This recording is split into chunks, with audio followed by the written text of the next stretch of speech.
Hello, welcome to the P.G.M Show. Why am I saying that? Let's get these guys on, shall we?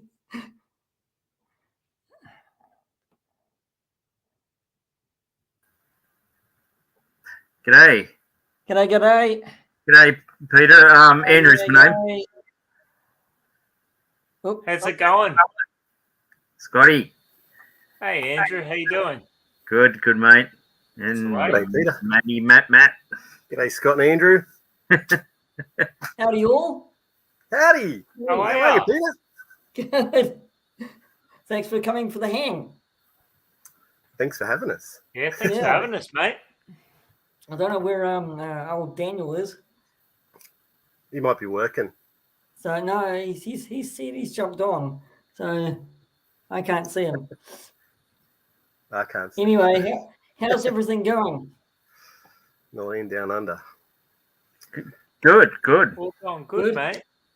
Yeah. It's lovely and rainy here in Sydney. So Yeah. It's not real nice. no. What's the weather in windy Wellington, Peter? What's that like? It is.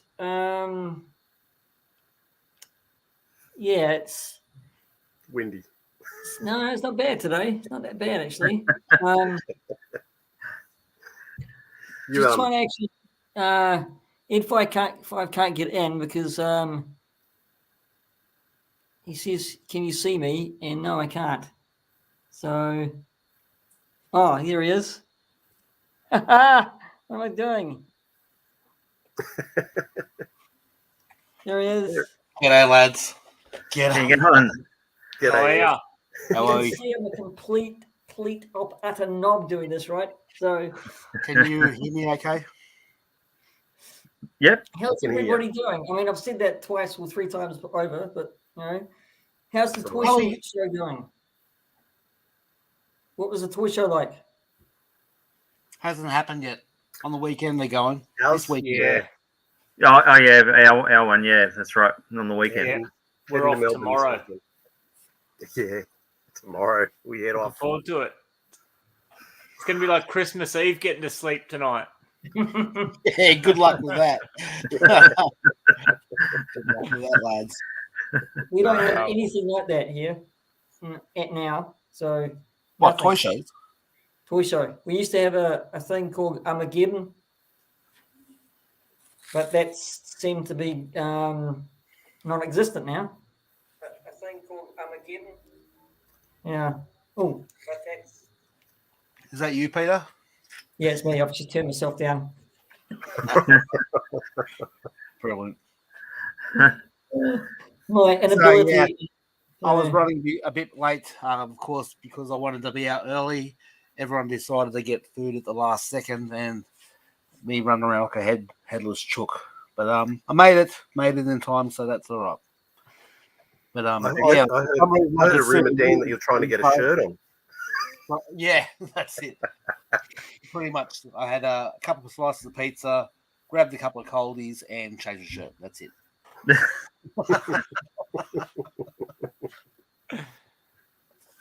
But at least I'm here. That's the main thing. Yeah. Absolutely. That's the important thing. Isn't that always the way, though? Like when you're trying to knock off work a bit earlier on time, it's always when you get kept back. It was a slow ass day as well. Like, yeah, it was just such a dragging day, and then all of a sudden, it must be because everyone's decided on it's daylight saving. We'll start ordering later, and then bang, they all came in the last second, and yeah. But I finished on a good day, but it was just too little, too late for me. So, we got Phil in. Yeah, got a fella Kiwi in. Beautiful. Yeah. New subscriber of mine. So there you go. That's nice. Phil's legend. Yeah, good on you. I've surpassed my old show, Ed. Yeah, I saw that. Yeah, well done. Well done, mate. The most subscribers you've ever had. I'm glad. My old show just had about 22 subscribers. What, you're 26 My friend now, I Michael think? will be kicking himself. Yeah. You've made Hey? it to the big time, mate. You've made it to the big time. Yeah, and I've already got copyright infringements already. About six of them. Oh, Really? really? What for? Yeah. Music. It's the music on my videos. Yeah. Oh, yeah. Yep. Yeah. There's a bit of a So- secret, Pete. The secret is sometimes you've got to go searching on YouTube for, and it's sometimes like if you want a theme for something, you'd type in alternate Lord of the Rings theme, for example, and it'll bring up some guy like me putting in a theme, which sounds really good, and you can use because the gods of YouTube won't pick it up. Hmm. That's what I do. Okay. I'll have to search out the loopholes. Yeah, there's plenty of copyright-free music out there, but it is a bugger. Like, so with the issues that you've had, so have they pulled the videos down, or there's just No. a copyright claim on them? No, just a copyright claim on them. Oh, that's all right. I never Yeah. mind when that happens because like it doesn't seem to be any major strike or anything like that. It No. just means that someone's claiming copyright ownership. That's all right. I mean, that happens to you boys a little bit, doesn't it? Or on occasion, Matt. Yeah, sometimes it does. Yeah. Trying to use a clip of it from a film or something like that. Yeah, that mummy one I did. It's got a copyright claim against it. It's one of our best videos, isn't it, man? And that was because of the trailer. I played the trailer, and that's what it got picked up for. But I said, who cares, you know? Well, you want to mix it up and put some little clips in there or put some tunes in there or something. I mean, you're just trying to make it a little bit more engaging. You know what I mean? Yeah. Definitely. I mean, It's frustrating. I do that with my previous one was looking at the 2-pack, Blue Beetle and Booster Gold. I don't have it with me, but I had to review it, so I had to get some music. So I chose that Justice League Unlimited. Dun, dun, dun, dun. And yeah, yay me! Rebel. I'm a rebel. That's why I'm using Andor hat. Anyway, that's me. G'day, Rolando. I'm gonna Everyone, get shot by Good on you, mate. I can't see Orlando. The Utah Saints. What was that? Matt, I Okay, said, no, Matt, in can you see Utah. the He's chat? one of the Utah Saints. Click on the comments tab, Andrew. You Off probably your got right. it set to private chat, Andrew. Okay, there we go. Thank you. Welcome. We just So, looks like yeah, there's a few people in the chat there. A couple of them firing up. Yeah. couple. I'll spread the word a bit, so we'll see how it goes. Trouble is, it's 1 p.m. in the afternoon in the UK, and it's only early morning in the US. So that's the downside for us trying to do something for the rest of the world. Yeah. Let's get a bit Yeah. funny. I'll probably look like a zombie tomorrow, guys. So that's all right. That's fine. Yeah. Well, it's better than looking like a troll, mate. Is it a Walking Dead zombie or is it a Resident Evil zombie? Depends. It's probably both. A Go combination. Resident Evil. It's better. Resident It's Evil. it's a what we do in the shadows zombie. Ooh. Mind you, he didn't have that. Oh, Matt, he's because we're going to talk about movies. I heard, and so I'll go to because all my DVDs I threw out all the boxes and kept the covers so I could pack them properly. Yeah. So most of my minor horrors like Zombie Holocaust. Hey, Ryan in the chat. Hey, Ryan. Hey, Ryan. Hey, Ryan. How are you, bud? Hey, Ryan, welcome. Yes. So, So I'm just got a looking at couple- my phone for this. I've got a couple that of hopefully nuggets that people don't know about, which is good. Hundreds of these bloody Well, covers here. So many movies, isn't there? There is a lot, and yeah, it's amazing how much actually comes out of Australia and New Zealand. Realistically, that most of probably the rest of the world hasn't even seen. Yeah, correct. Yeah. Let's be honest. We had a bit of a problem here with all the Marvel films that New Zealand wasn't getting them from Disney at all. So they must have said, no, New Zealand's not going to have those films. So I think a lot of people complained, and now we're getting them from Zavvi. So now we're getting them. Now we're getting all the What? So you blockbuster can't? Marvel films. So What you can't even buy them from JB, for example. yeah, we can now, but for a couple of years they Wow. didn't distribute Blu-rays to New Zealand. Yeah. So I don't know what happened there. Maybe a breakdown in communication from Disney to us distributing wise. Too far away. So, Too far away. Too far into the future, mate. That's the problem. They forgot their DeLorean. maybe they just Yeah. The plane can't maybe go it's just Taika far back Waititi. in time. Taika Waititi did a bad film called Love and Thunder, which I liked. So Look, it's not bad. It's got some funny goats in it. Yeah, it was. screaming goats. Yeah. Who doesn't love a Screaming good goats. funny goat? Wasn't the best one, that one, that's for sure. I just enjoyed watching Russell Crowe putting on an Italian accent and hamming it up. That was funny as. Quite good. Yeah. Had to have a double take on him, old Rusty there, because he's certainly changed a lot since even back in Gladiator days. So Yeah, he needs to lose some weight, that's for sure. Oh yeah. He's got a new movie coming out. You know that? No. New second directorial movie. It's about a guy on a boat. He's rich, gambling, and then I think it's a murder or whatever, drugs things, something like that. It's Does he star in it as well, or just directing it? no, he stars in it as well. So he's the main character. So wow. yeah, it looks pretty good, but it's not. I don't think it's high budget.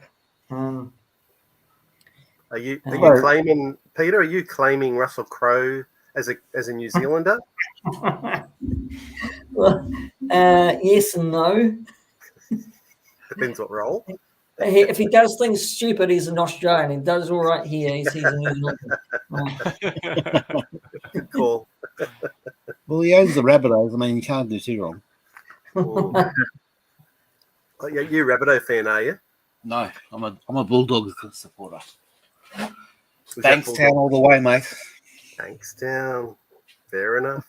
Yeah. I'm a rugby union guy, so I don't have. I used to watch rugby league, but it's rugby union now. I've actually got a doll of Russell Crowe, actually. Yeah. An action figure or a doll? Yeah. It's a 12-inch doll. They did these military ones after films. They were sort of like hot toy ones, and they were not licensed. So on the front it just says Russell, and it's Russell Crowe from when I think it was Proof of Life or something. When he's anyway, he's been military fatigues. Yeah, right. If I could run off for 5 minutes, I could probably find it somewhere. Fun fact though, so when he was looking or scouting for places to do that water diviner in South Australia, so a mate of my roommate at the time, he used to work at a place called OTR, which was basically a drive-through convenience store. So it's a bit like 7-Eleven, but you can drive your car in. So you can get cigarettes or hot dogs or Keno or whatever you want to get, coffee, whatever. Anyway, there was one night he was working and these limos come in and the back window's gone down and he said carton of B&H thanks, and it was Russell. So he got himself an autograph and off he went type thing. Oh, there you go. Yeah, so that was his it was pretty cool because I think he actually put the autograph inside his Master and Commander DVD. Yeah, I'd love to get the doll autograph by him. That'd be good. But coming across him would be. Just go to the Rabbitoh Stadium, mate. He's probably there, drunk underneath one of the what do you call them? what do you call those rows of seats? Anyway, you'll find him somewhere, I'm sure. He'd be near the tuck shop, wouldn't he? He'd be near the pies and the. Yeah, that's it. A pie in one hand and the sub in the other. Darth Muzzer's in the chat as well now. Yeah, you see that? Hey, Muzzer. G'day, Muzzer. Muzzer. But Do you want to? I'll go around you guys. You want to talk about your collections, guys? Scott, you want to? Yep. Do you want me to start? Yeah, talk about what you collect, because I don't know what you collect. Yeah, so mate, get the ball rolling. I basically collect vintage toys. But the unusual thing about my collecting, and I don't know if it's my era or look, it's probably a few things. The era I grew up in, I missed. Look, what I'm saying in roundabout ways is I collect vintage toys. I collect a ton of different lines, but you won't find really any Star Wars, G.I. Joe, Transformers, or Masters of the Universe, like those big kind of lines that dominated the late 70s, but the bulk of the 80s.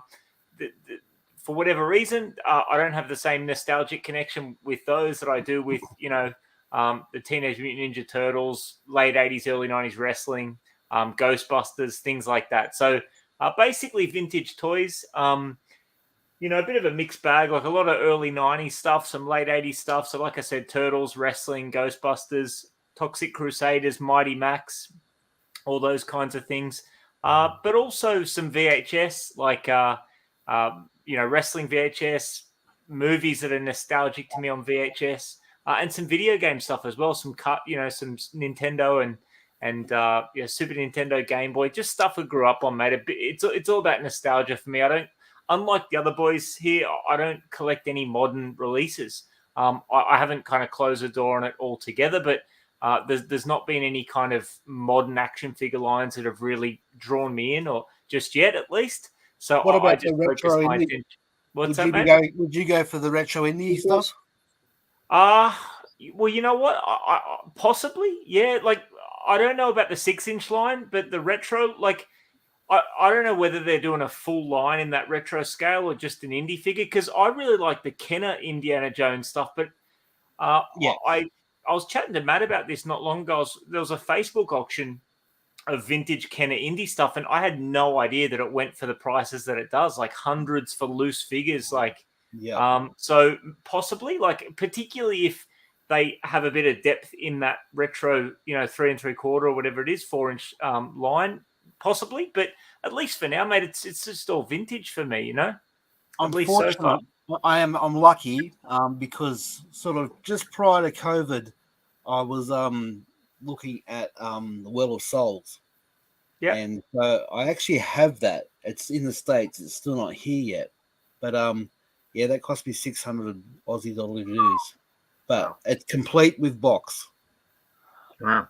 I dare say it's worth a bit more than that now, but it's just it's wild, the prices that the vintage line goes for. Matt, I know when I was at your joint, I saw a couple of vintage indie figures that you've got, and didn't you say you found them at, like, in like a tub at a toy fair kind of thing? Like, you didn't pay above the odds for them? Well, one was for free from Andrew.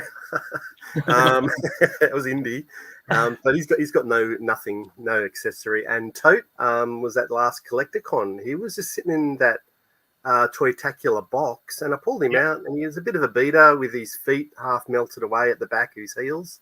But I thought $5. What a beautiful figure to pick up for $5. Be rude not to, yeah. If he was melted, that's because he looked into the Ark of the Covenant. Yeah, that's it. Good call. Good call. Yeah. G'day, Zazel. How are you? I'd love to get into more of that, but it's gone. Yeah, Peter. Yeah, that's Zazel. Yep, a Queenslander. I found out today. Really? It's a mouthful. It is. So have you heard of Sergeant Slaughter, Peter, from the wrestling? Have you heard of Sergeant Slaughter? Yeah. I grew up on WWF at the time. So yeah, nice. Good man. Well, you're I'm not an a bad guy then. I'm an 80s kid, 80s, 90s kid. So yeah. For sure. Yeah. I was So, watching Andrew- some wrestling today. So, Andrew, do you want to go next? Tell me a little bit about what you collect. Again, sorry, it's not an interview. I know. That's all right. I collect a Everything. couple of lines. I've got a few things. No, I got a lot of. I collect a lot of modern and vintage toys. So my problem is I'm probably what you call a toy hoarder, and so Andrew, it might be best just to tell them what you don't collect. Short a list. Barbie. He doesn't collect Barbie. Barbie. You haven't got a good body of a Doctor Who in that TARDIS, have you? Yeah, it's full of it. It's just full of it in there, but the light's not on, but you can't see. It's Oh, g'day, John. they're all there's action figures in there. I built shelves and put it in there, and of Doctor Who and what's some of the lines? Well, I haven't got a lot of what would you say? Some of the more odd 80s things like some of the stuff that like Matt collects. Yeah, like for example, you don't have Infaceables or yeah, or Mantech or yeah. What are Starias? Is it Ed? Starios. Staria. Yeah, he hasn't got those. Some of those Starcom. Centurions. Do you have Centurions, Andrew? No. So I've got a lot of Star Wars. So a good 3/4 of it would be Star Wars, and then I've got DC and modern Ninja Turtles. The vintage stuff I've got, like Buck Rogers and $6 Million Man and things that that were my age, were when I was growing up in the 70s, that I was given as Christmas presents. Dan, you were showing your Batmobile the other week, and I was saying to Matt, because we were talking to each other on over the computer or whatever, and I said, I said, he exactly sort of grew up the same way. I mean, we've got the Batmobile and the Millennium Falcon and the usual things that came through Australia at the time. And we've got Batman and Robin in as well. Yeah, I'm missing my Robin. I'll have to pick up a Robin. But the Batmobile's in pretty good condition. I've got the helicopter. Yep. There was a 3 set. There was a Batboat, a helicopter, and a car. Yeah, that's right. And that was the set I got when I was 7. Yep. So so things like that. But yeah, so there's quite a lot of stuff. I mean, do a lot of Jurassic Park and things like that. But it's usually the toy lines I sort of have a craving now and then for it. You go, I do Star Wars, and I sort of get over that a bit, and then you go, oh, G.I. Joe, and then you sort of have a toy craving. So interesting fact about this particular model. So it doesn't have the tow hitch to tow the trailer. The tow ball, yeah. On first, and the tire signal is red. Later on, it sort of became a gold bat signal. Yeah, there's sort of like a hubcap type. Yeah, that's right. Yeah. So this one's that's why I'm actually thinking this one's more probably close to the 60 something rather than the 70s ones. I have a 70s one as well, and the glass is also purple in that one. Oh, okay. Yep. Yeah. That one's actually complete with the firing missiles as well. Yeah, that's right. And it's got the little blade that flicks out the front. Yeah. So you've got the blade that comes out the front. Yeah.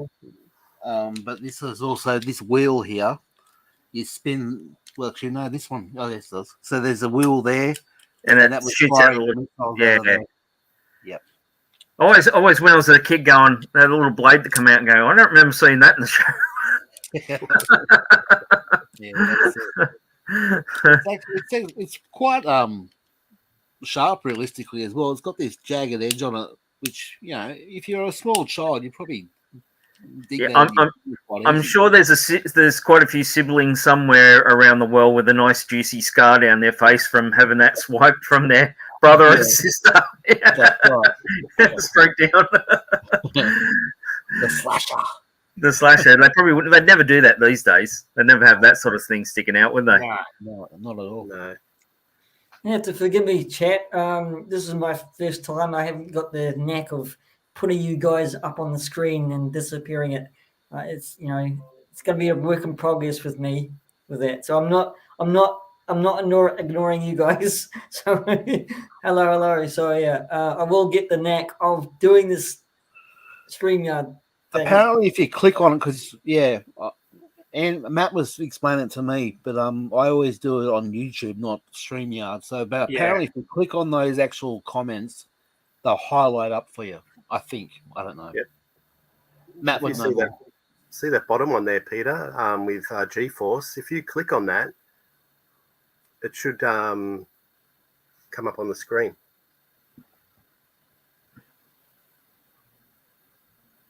There you go. Oh, okay. So, technology, eh? Yeah. Live and learn. Oh, God. Well done. Oh, my goodness. I feel like a little kid just... You're in a toy shop. New toys. Start calling you Timmy. Hey, GeForce. So yeah. So what are the question was? What are your thoughts on toy gouging down under? It sucks. Yeah. What can you do? What can you do? It's actually it's when Matt and himself, we watch a lot of toy hunters on YouTube, and you can see the prices of things, and even they're paying a higher price on their toys. It seems to have gone up worldwide, but again, I think it's the fact that our dollar is just so far down against the rest of the world's currency. They say we're in a healthy position, but it's total bollocks, man. And yeah, I mean, paying the import, and because we don't get extra tax on top of what we buy when we buy from overseas, I guess as well. They've already included all the taxes in it, so we don't get slugged. I mean, because in US or UK, for example, they pay for something which might be $13-14, but then there's tax on top of that as well. So yeah, but some of those, like when you look at some of those, like the 6-inch line in the Star Wars figs, I mean, they're paying nearly $30 US themselves. Yeah. And then, and we look at us and we go, and for those, they're average about $40 or $45, don't they now, for a new one? I mean, more even. So I just recently got 6 of those Dark Troopers in the 6-inch. And they're $65 each. Yeah. So that's $300 roughly almost for like 6 Dark Troopers. Wow. It's crazy.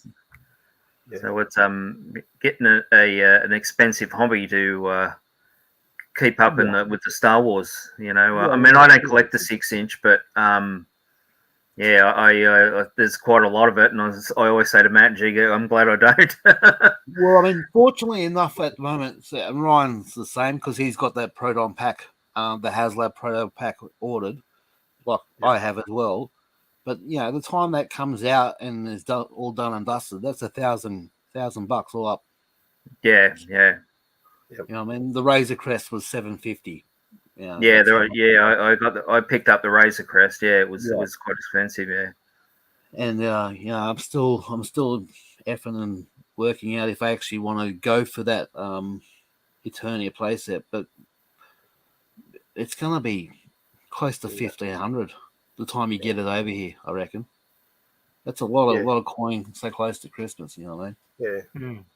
Well, yeah. I mean, I said $1,200 the other day, but I think when it comes into Australia, they'll definitely charge you some kind of tax bringing it in. Just because of the size of it. Yeah, it's huge. It'll be huge. Because I would imagine it'll be a bigger box than the Razor Crest, and that's a massive box on its own. So yeah, to be double the size that box for sure. Yeah. I think I'll just be like Scotty and stick with vintage. Well, I mean, it'd be interesting to see if you go to Lobos and they might even have an Eternia there. Because I reckon if you're going to find an Eternia in Australia, that's where it'll be. A vintage Eternia? A vintage Eternia. Yeah. I think that is I mean, like Zazel was just saying, you know, retail prices are so close to some vintage stuff, you may as well just buy vintage. I mean, like I don't have I'm not as close to it as you blokes, like, you know, collecting modern releases on like a regular basis. But I would just, I would just assume that modern, it's easy. You go into a shop, you get it. But it's from the more I chat with you know, with not only Matt and Andrew but Ryan, it's certainly not the case. If it's not ridiculous prices, it's you just can't get it. It's not there. You know what I mean? Yeah. So, well, especially, you know, like even this sort of stuff, like vintage toys, you know, that's an original Star Wars gun, for example. So, you know, so you wouldn't even get that probably through customs now. No, and that's the thing. Like even like my Uzi 9mm, you can forget it. You know what I mean? That's the cap gun from back in the day. You know what I mean? Kill the zombies. Up and you put caps in it, but yeah, forget about finding a toy like that nowadays. You know what I mean? Yeah. So, I mean, I don't know if you watched Matt's video or our video where we got the Space 1999 gun and the laser gun, and it got held up in customs for like 3 months because they determined it wasn't a gun. Yeah, that's it. It's because they'd shipped it, with stun gun on it. So of course customs went, "Oh, we got a stun gun here, fellas." I thought it was a taser. Yeah, yeah. Let's go and stun each other at customs. Idiots. Hit him again. Just like Space Andrew, 1999. Oh man, it's an old program. we're old, Peter. We're old. It's an oldie good of everybody. We love it. We love it. Yeah, Mr. Martin Landau. Yeah, Yes, and the Australian in it, Nick Tate. Nick Tate, yeah. They've actually, who is it, Andrew, that's just announced 5 POA of some Jerry Anderson. Who's the company? Help me out. 7? No, it's an English company. And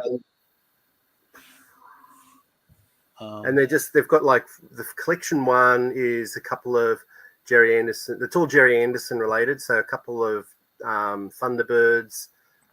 There's Martin Landau. There's Straker from UFO. Then there's a collection 2. So they've got all the prototypes out. I can see you guys helping me out on the Chief Studios. Is it Big Chief Studios? Yes. Well done, Ryan. Well done. Ryan was on the ball. Good on you, Ryan. Well he done. got the first. Who would have thought that I could read? Good. You backed me up there. Well done, Ryan. Yes, they've been announced, and they'll be releasing those soon. And they're just 3 3/4, 5 POA. The prices look all right. They're going to have a collection pack of, I think it's like 6 in the first collection. So you'll either buy them as a collection or as individual characters. So we're quite happy by that. So just some Jerry Anderson stuff, some basic, going back to the basics. A little similar to the reaction, yeah. Yeah, why not? The reaction are pretty cool. Yeah, it's a shame we don't get them out here in Australia as well.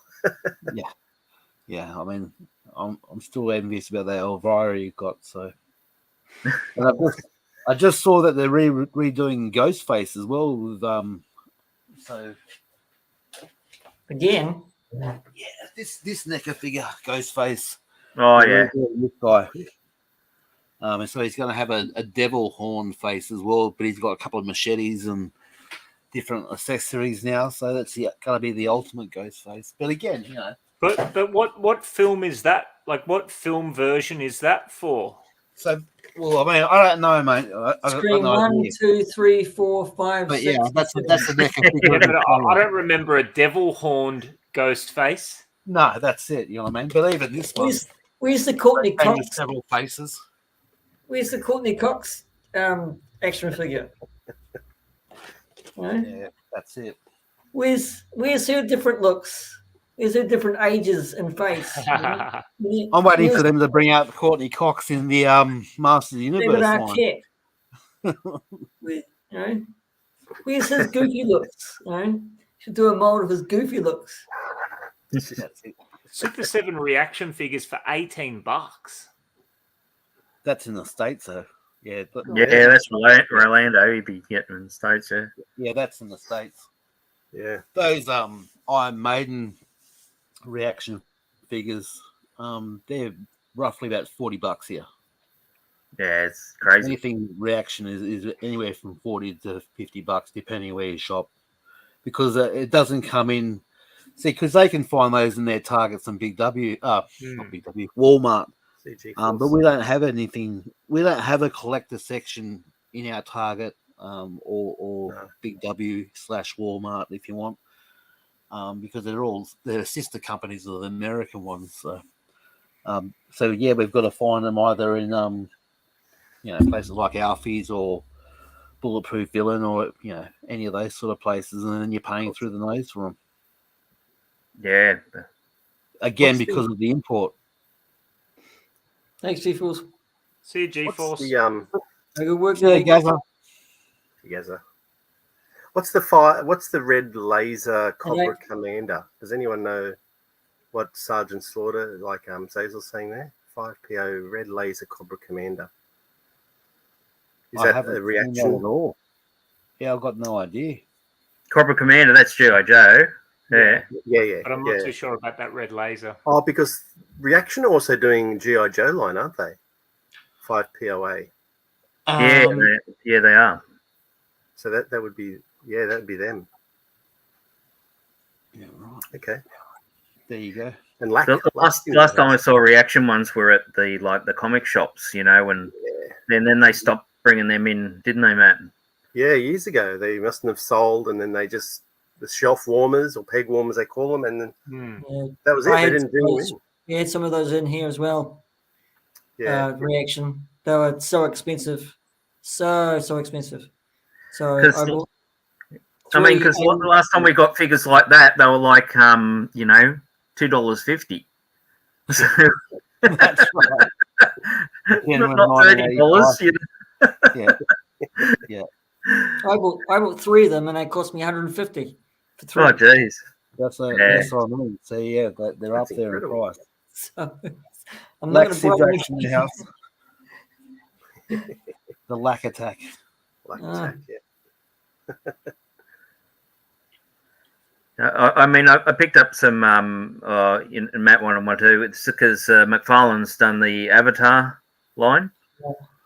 Yeah. I actually saw a picture. I think Rolando found an Avatar ship in one of the department stores today that he posted on Instagram. They're bringing out action figure line for the new Avatar movie. Yeah, because they got the amp suit, like the soldier bloke. Yep. Yeah, with a suit, and they go, hang on, because he's like what's he, Matt? Like 3 1/4. And they're about they look like about 7-inch, and and I go, oh, that's not right, but apparently it is. They're actually that's the scale to what they are in the film. So when Mattel did them, they were only a little bit taller than the humans, weren't they, Matt? But actually, McFarlane has made them in scale to each other what they should be. But have you looked at the man in the package? He's small, and everything else is huge. Yeah, but that's the correct scale, because apparently they were they're 12 foot high. Those the blue one people compared to a human. So the avatars were 12 foot high, and he's put him in actually what they are. So that's why they're double the size. I really hope they explain how he is still alive. And you watch it. It'll be some magic herb will fall on him when he was, or some animal licked him and then he brought him back to life, And I'd just like to put it out there as well, Sam Worthington, great Aussie actor. Yeah, not too bad. He did a good job in Terminator Salvation, that's for sure. That was the early one, yeah. He kept on dropping his accent. Did you notice that? Back to Australian? Yeah. Twice. Yeah, that's because he's a shit actor. No, I'm just saying. Sam, not every role suits Sam Worthington. That's the problem. No. He's very monotone. When I watched with my kids, I watched Paper Planes. That was from a few years. It was after the Clash of the Titans films, and he really suited. Like he wasn't a major part, but he suited that dad's role. But yeah, not every role is good for Sam Worthington. I don't remember. Like, I don't think I've seen him in a role where he's not playing an Australian that I've been super convinced though. Like, when I think of performances of his that I enjoyed, like, have you guys seen that film Everest from a few years back, or like creature, that Aussie creature feature, that crocodile movie Rogue, like movies like that? That's it. You know what I mean? Like, you know what I mean? Yeah, it was brilliant. Like, so should we start talking about top 5 picks of movies? Yeah. Why not? You want to go first, Pete, because you're the host, or? No, I'll let my guests go first. So I'll let Daniel go first. You let me go first. I'll go from Daniel to Matt to Scott to Andrew and then me. All right. Well, I've got. This is going to be interesting. I've got 5, but I've got a couple of honourable mentions as well, just to throw it out there. So we're going to do one at a time in a circle, or just do all 5 up front? Yeah, we'll do that way. We'll do one at a time in a circle, and all right. Cool. Everybody keep. I mean, I'm gonna have to keep count because I'm a bad. Well, do we do honourable mentions? I can't count to 5. Do you want to do a couple of honourable mentions at the end as well? Yeah. I'll do that. Yeah. All right. Yeah. Number 5. So my number 5 is actually Rogue. Are you considering franchises as well? Are we considering franchise as well? Are we considering one movie out of a franchise? If you want, it could be any Australian New Zealand movie, basically. Right. Any it can be whatever you want to put out there type thing. So okay. Yeah. So is it specifically New Zealand and Australian for me and you and everyone else? Okay. We're all Australian New Zealand, mate. So I think both. I was going to put on. For you, there's no Hobbit movies. There's no Hobbit movies for you because you're a Hobbit. Anyway, so my number 5 is Rogue. Yeah, I enjoyed Rogue a lot. I thought it was great. Rogue. Love Rogue because it's also got John Jarratt in it. And, it's basically what it is. A story is about a massive get out of town crocodile that is hunting a boatload of tourists, and then they get stuck, and he basically pegs them off one at a time, and in the end he meets his demise. But it's a story about a rogue saltwater crocodile, starring Steve Irwin. Have you seen Blackwater? Yes. Yeah. Like that. I kind of, those movies go together, and I feel like they came out at a similar time. They're quite different to one another, but both great. Yeah, that's it. And there's another one as well, which is a shark, but it's another, and that's also based on a true story. It happened off the coast of Queensland, of all places, actually. Where it's not with Blake Lively, is it? No. Blake's Lively. Oh, that's the surfing one when she's a surfer. That's The Shallows, isn't it? Is it? Yeah, The Shallows. This is The Reef or something like that. Yes. There's five tourists or capsized boat. Great White hunts them down, basically, because they thought they could swim back to the closest island, but it was really too far away. They went to Snake Island. Right. That's it. Snake Oil Island. Yeah. And they went, oh, shit. What they say, Peter? Oh shit! We're on Snake Island. We just can't. Let's go back into the water. But yeah, also from the director of Wolf Creek. So welcome to the territory. Right. Okay. Let's go to Matt. You know, I'm hoping that one of us have picked Crocodile Dundee for Lack because Lack is so into this Rodney Ansell. He loves his someone's Rodney got to Ansell. have Croc. Yeah, Unfortunately, it's not me. Sorry, Lack. I don't have any accessories either, but I'm going for believe it or not, a really old Australian film, Picnic at Hanging Rock. And I've picked some of these movies just because of the impact it had on me at the time. And it was just about, it was set like in 1900. And there was a bunch of schoolgirls and a teacher, and they go off to these rocks, Picnic Rock, and they disappear. And so it's true story, isn't it? Yeah, apparently based loosely on a true story. So, and it was just the impact that it had on the people who were left over. So I just found it absolutely fascinating. I only watched it probably a couple of years ago. So yeah, Picnic at Hanging Rock, 1975, I think it was. Peter Weir? Was that Peter Weir? I think it might have been. I think because Peter Weir did The Cars They Paris in 74, and I think the year after he did Picnic at Hanging Rock. So, yeah, one of his very early films. Was that before or after he did Gallipoli? Before, about 5 years before Gallipoli, yeah. Yeah, it was a Peter Weir movie. There you go, yeah. Yep, so one of his first movies. 1975 it came out. Yeah. A great year, by the way. You or wine, yeah. That's my number 5. Here's Scott. I'll pass the ball to you. So, I mean, this is a moving target. I mean, I feel like if you asked me this tomorrow, my list could probably be different, which I'm sure you guys would all agree. It's hard to have fixed opinions on films, you know what I mean? But so my number 5, and Dan touched on it briefly, is Wolf Creek. The first Wolf Creek, I love that movie. I like horror movies, so it's a genre that I enjoy. Now, I don't typically. So, if anyone that hasn't seen Wolf Creek, it's an Australian slasher movie, and it's inspired in part by a couple of notorious killers, in the Australian outback. So I believe Ivan Milat to a certain extent, and Peter Falconio's killer. That's right. So inspired by those events, just a guy with an outpost in the middle of nowhere preying on some backpackers that are passing through.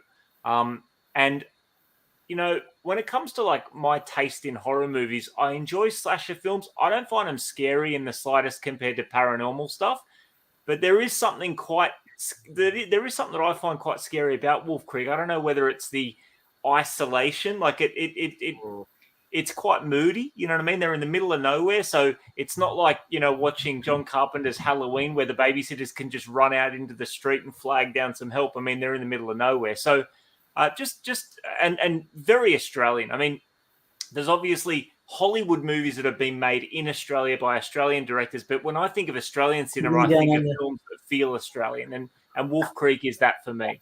Well, funny enough, Scott, so after it was actually just before the whole pandemic thing happened. I don't know if you guys heard of it over there, but there was so down in the Coorong, which is down the southeast of where I am, down past Adelaide, heading towards Mount Gambier, there was a guy who had two girls, and he was doing the whole Mick Taylor thing, and wow, this German backpacker ran out naked, covered in blood, and she stopped the bus, and that's how but they caught him, and that was a place called Salt Creek, and that only happened 5 years ago.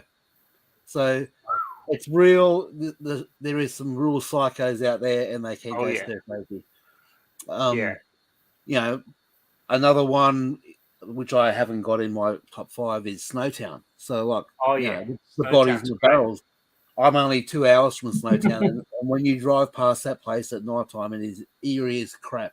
I can imagine. If anyone in the chat doesn't know the story about Snowtown, basically there was 2 guys that were offering people, putting them in barrels of acid in an old bank vault, and just collecting their pension, their Centrelink money, basically their welfare checks. And they made the classic acid bath murder mistake, and that's not retopping the acid up. Yeah, but your body's 70% water, and so when you put the body in, it neutralizes the acid. So, that's right. So when you're not off, make sure you top your acid up.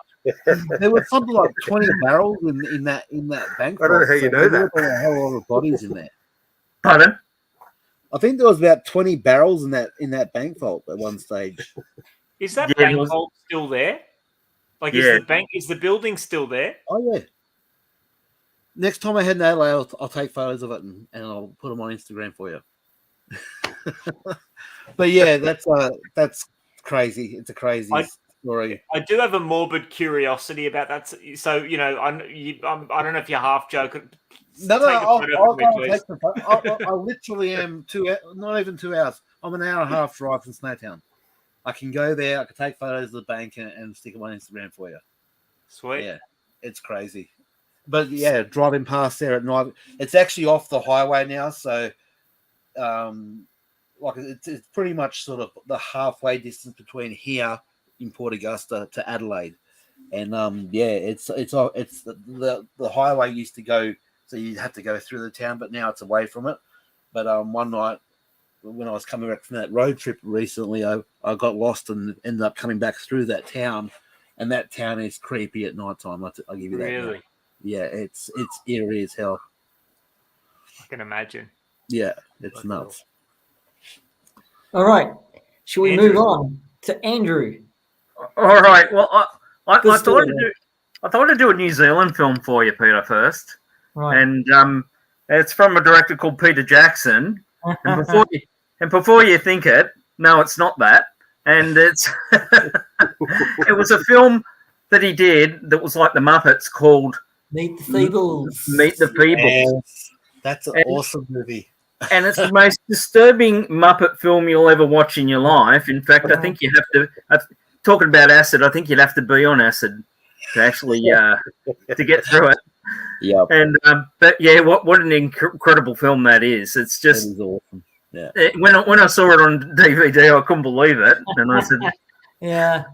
I said, knew the guy, Andrew. I knew the guy who actually did the models for Meet the Feebles. He was a hobbit. okay. He was a hobbit with me on the scene, my first scene, what I did for extra work, and he had all his stuff under his bed, right? Because he didn't want Peter Jackson to have it, right? And they were fighting. They were fighting because Peter Jackson wanted all these puppet things, and a friend of mine, he said, look, he wouldn't give them back because he had them under his bed. Right? So all these Muppet legs, all these Meet the Feeble legs were stuffed under his bed. So imagine going into his bedroom going, oh my God, Muppet feet. Christ. So, yeah. I mean, it was quite a funny film, and yeah, it was just incredible. I'll actually have to rewatch it again. It's just some of the jokes and sort of thing in it are just still still quite good. It's good film though. Brilliant film. Yeah, that's an awesome movie. Yeah, I love that. Made the Feebles. That's a sick, and twisted movie, but it's great. So the It Muppets goes all gone with my mad. humor. So I guess it's me, isn't it? You're up. My number 5 would be Smash Palace by Roger Donaldson. Number 3, number 5, you mean? Number 5, sorry. Did I say number 3? See, I can't count. Number 5, Roger Donaldson. Brilliant movie, fantastic. I've got it here somewhere in my collection. I'm not going to grab it because it'll all probably fall down on me. Yeah, you can see. But Roger Donaldson is one of you guys, but he loves New Zealand apparently. So he's an ex-Australian director, but he likes being a Kiwi nonetheless. But yeah, I thought it was a fantastic film. You know, was it 1980? Yeah. Palace. Bruno Lawrence. Oh, when you say Bruno Lawrence, yeah. Okay. I was even struggling with the name.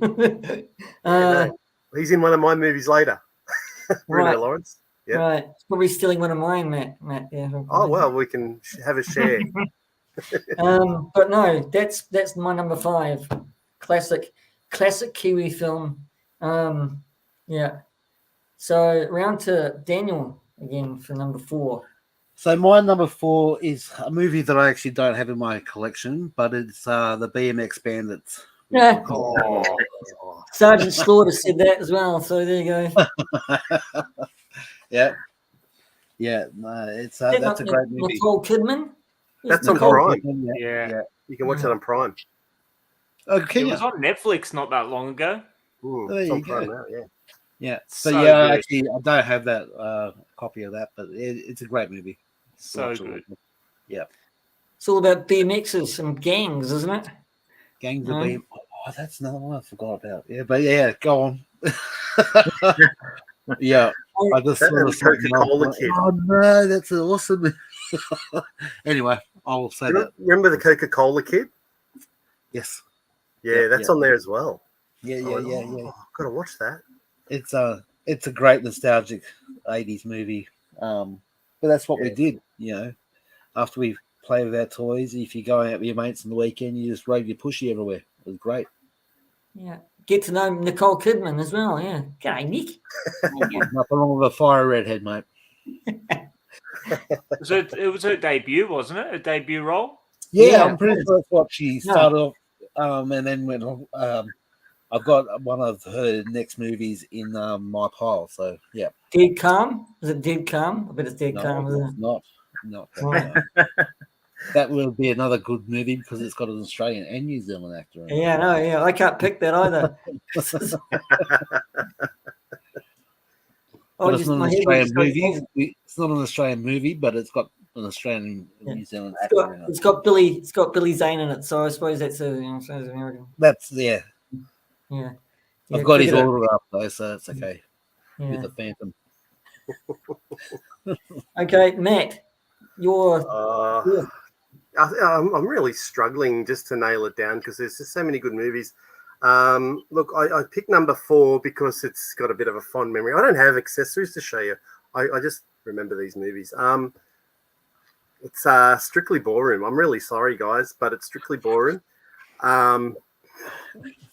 Do you know why? It's because at the time I was super into dancing, and me and the mate were trying to. We were learning dancing, just like the ballroom dancers. Well, we're doing ballroom dancing just so we could pick up some chicks, right? The things you do. So when that movie came out, I was just super into that movie. I know that's a little bit sad because it's not a horror, it's not a comedy. It's just it is a comedy a little bit. Yeah, but it was a success, wasn't it? Oh, huge success. Huge success. Oh, massive. Yeah, absolutely massive. And then the music was amazing, John Paul Young and No. That's the one reason I hate that movie with passion. I cannot stand that song, and I switch it off as soon as it comes on the radio. Love is in the air. And if anyone says that love is in the air, I will stab them in the throat. Painful. So yeah, I can't watch that movie because. So you just cringed when I said Strictly Ballroom. You just cringed. Went, oh yeah, my yeah, no, it's just. Yeah. But that's just me. It was. You know what? Also was in there. I thought I was going to pick Sirens because just purely for Elle. Yeah. And once again, I'm just a dude, right? That likes girls. Yeah, I remember that movie fondly from when I was about 14. Yeah, that's a great movie. And now the sexual innuendo begins. Yeah. God. we go back to Scott now. Yeah. I'm sorry. I had to chuckle at Lack's comment. Do VHS tapes run the other direction in Australia? That's right. I saw that. Yeah. They do.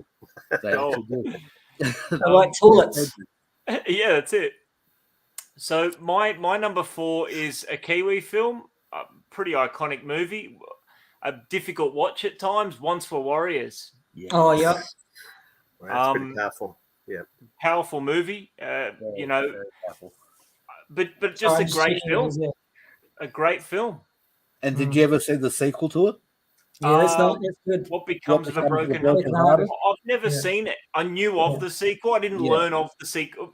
Did the sequel come out many years later or no? Because yes, it did. It was probably 10 years after, I reckon. Okay, yeah. So there's a bit of a gap there. Yeah, but it was good because it was a story that Jake went through once for Warriors, right? Was a brute and a real prick, but when the sequel came out, that's what I liked because it changed his whole life, and it changed the concept of the whole story. Yeah, and it the changed his sequel's life. actually worth watching. Yeah, it's Just it's it not is bad. brilliant. It is Yeah, brilliant. I Watch liked it, it. Scott. You'll Yeah, I've not seen the you know. sequel. I knew of it, but yeah. Not as acclaimed as Once for Warriors, but it's Yeah. it's in it. A worthy sequel. Yeah, it's with- definitely worth watching because Yeah. it continues that story on quite well. Yeah. So Yeah. I liked it. And I like Jake's kind of transition from Yeah. that kind of person to transitioning into a karma man, because got with some guys who were pig hunting, and he got so Slaughter's angry. comment was the sequel is Angry, twice right? the Warriors.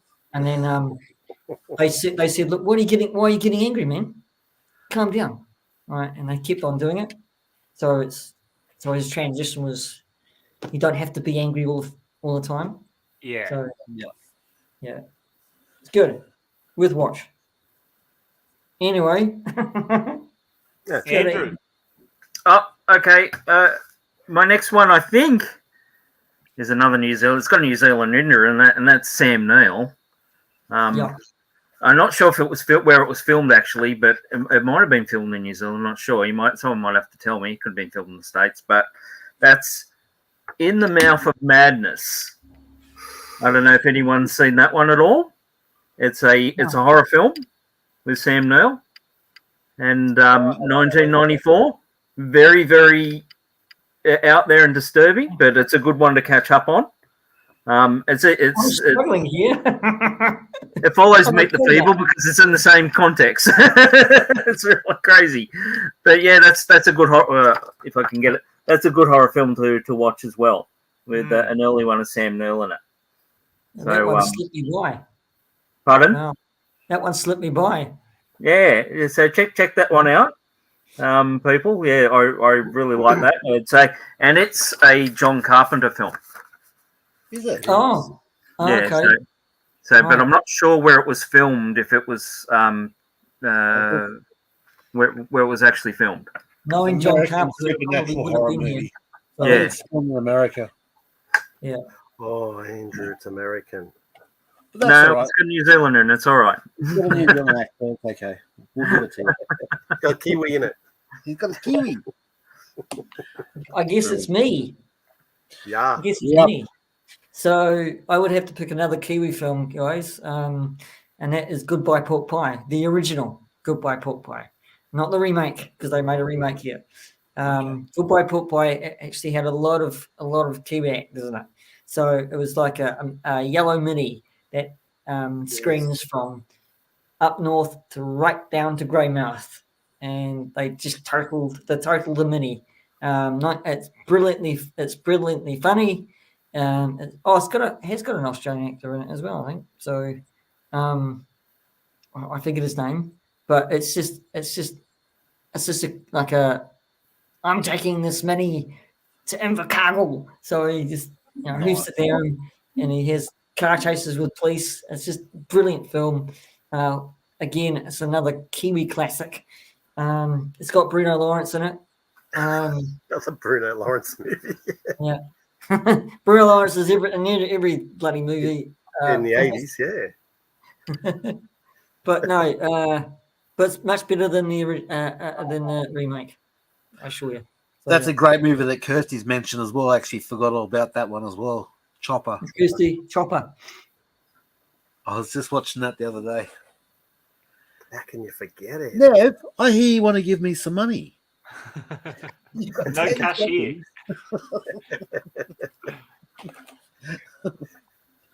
Anyway, I saw a clip of that a couple of weeks ago on YouTube. It was brilliantly funny. It was brilliantly funny when he sat down and he was just arguing with the guy and he shot him. yeah, shot him. Yeah. You got 20 seconds, Nev, to go to get me some money, or I'm going to shoot you. Anyway, my number 4 is a TV miniseries. Number 4, number 3. Vietnam. Number 3. Yeah, Sorry. I remember that one. Yeah. Great cast of actors. Awesome. If you haven't seen it, well worth the watch. Vietnam. Obviously, you got Nicholas Eady in it, Nicole Kidman, Barry Otto. Great, massive cast of Australian actors. And the Playboy pet of the time was Grace Parr, who was a Vietnamese actress. But yeah, highly recommend it. If you haven't seen it, get out and watch it. Vietnam. Ooh. Okay. Is that Australians in Vietnam? Yeah, it's all about Right. Australians in Vietnam. So it's Right. about politicians and Australians in Vietnam after Harold Holt did the bolt and Whitlam got in at the end. Did they also get mixed up in friendly fire like we did in Vietnam? Yeah, well, I mean, the Battle of Yeah. Long Han, any of those, yeah, there was some horrific stuff that Because most of our soldiers in Vietnam, New Zealand and probably Australian, they got caught in friendly fire from the US. yes, Right. happened many a time. So, And it's good because of the main character, this guy here. In the end, he gets in special ops with some Americans and loses his mind, suffers from PS trauma when he gets out and comes back to Australia and just I highly recommend watching this if you haven't seen it. I think it's probably 4 movies in one. okay. No. Because it was a TV miniseries, so it went for several nights back in the 80s. Oh, okay. Yeah, I remember it watching. That's the last time I saw it. Was on TV when it aired. Watch if you want. It's great. Yeah. What do you think, Dan? Of remember that one Anzacs with it was one of Paul Hogan's. Yeah, Paul Hogan and Mel. Did it have Mel Gibson as well? I'm pretty sure it did. Not that one. It had. Recent, it was one of the actors out of this TV series. Probably. Yeah. I don't remember Tony Bonner in it. That was a great movie. Yeah. Mel Gibson was in Gallipoli. Gallipoli. Yeah. I knew he was in one of the war movies. Yeah. Well, but yeah, my number 3 will be a Kiwi movie. Oh, nice.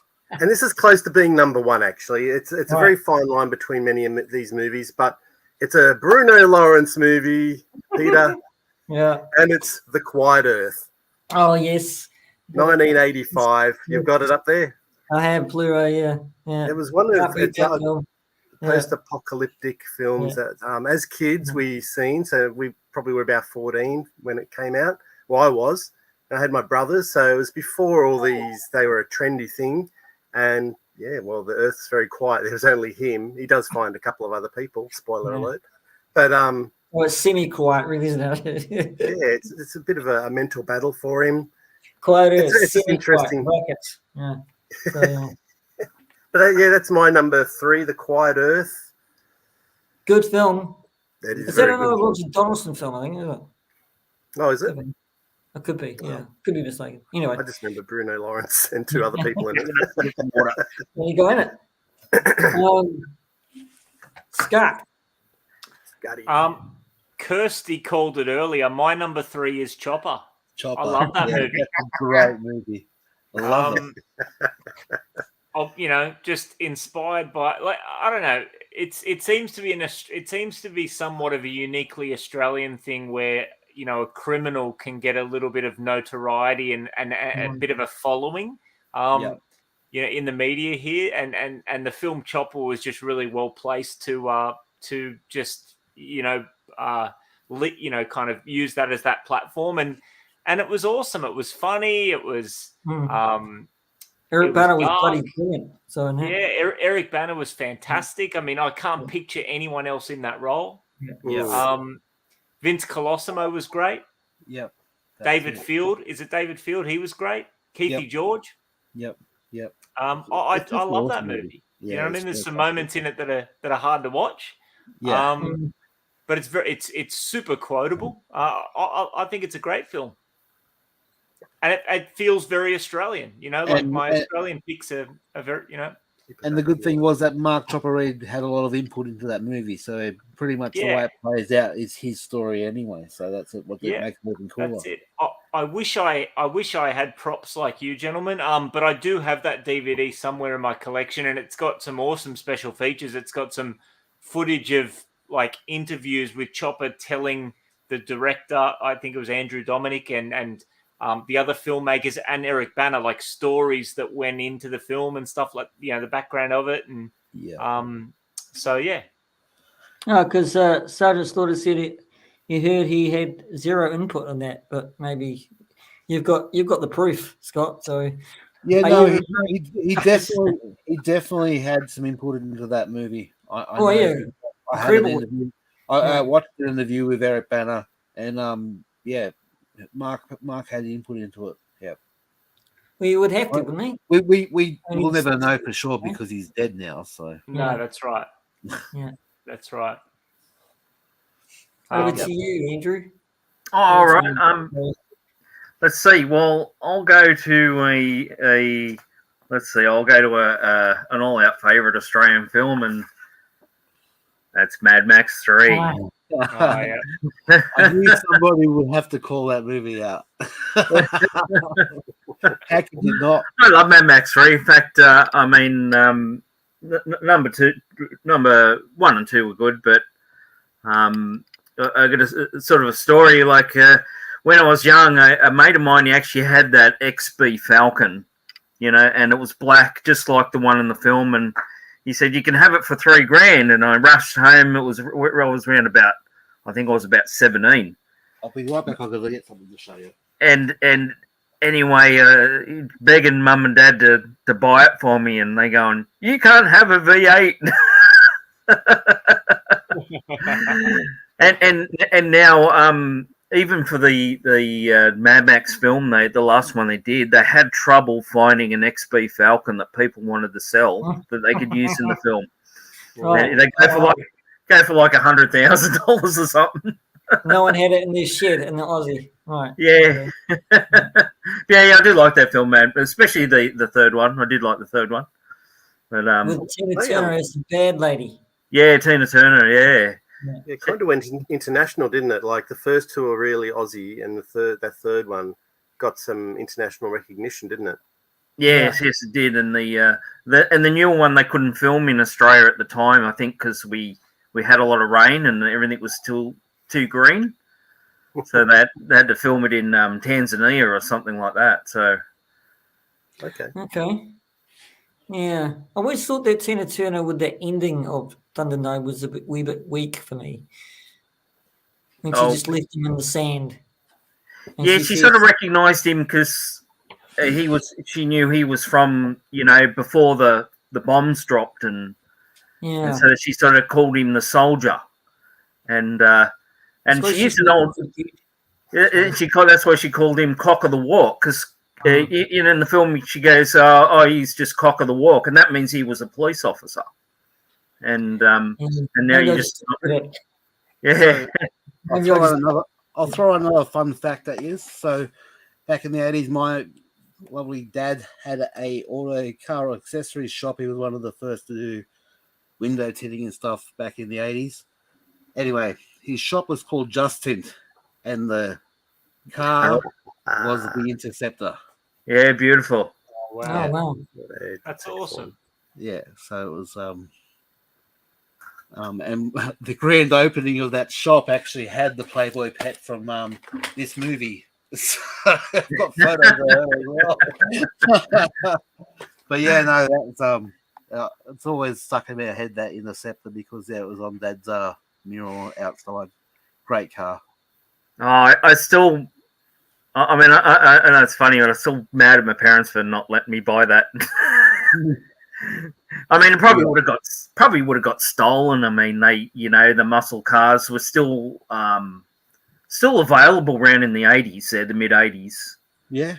And because my brother, he had the Monaros, so he's got a few Monaros, and one was my parents and that. But yeah, I always wanted that V8.